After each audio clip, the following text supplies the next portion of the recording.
ما هاج سلا عند دارس محسن، طول السنة شغال ما يتوقف، هاجس بدون شمه ولا بيدخن، يطلع وعاد الأخ ما قد كيف، أنا أشهد إنه بالقوافي كابتن، حتى ولو شكله مبهدل وخجف، بيذوب قلبه لا إرادي ويحن، لا شاف راعي البالض والشرشف، والشاعرات اللي معاهن يرضن، لفين حبل الحب من حوله لف، عد كان يجي راس السنة ويخزن، ما اليوم ما عزت بدأ أو شرف.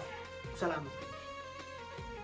اقرأ تبارك والفلق يا مؤمن، لا تسرع الهاجس وبعدها يوقف، قدو بيضرب مثل ضرب الإفئن لو ما سمع صوتك وإنتاجه خف.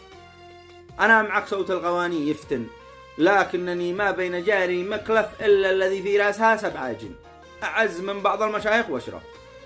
خزن بجنب الشاعر المتمكن أمين، من خزن معاكم ودف شمه مع بيبسي وباكت مدرن، وشل مثل الثورقاتك والغف، لو الخبر والقول قولي يمكن، لا شلكم لا حيد عالي وازغف.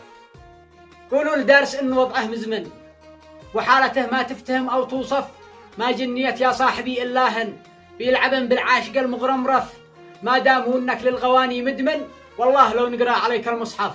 أنا نصحتك وانت فكر ووزن، وافهم كلامي قبل ما تتفلسف، ماشي حرم لا تسمع إذنك بتضن، من قوة الصفعة وملطام الكف، واحذر أمين لو يسمعك عيلاعن، وأنت تعرف صاحبك لا شقدف.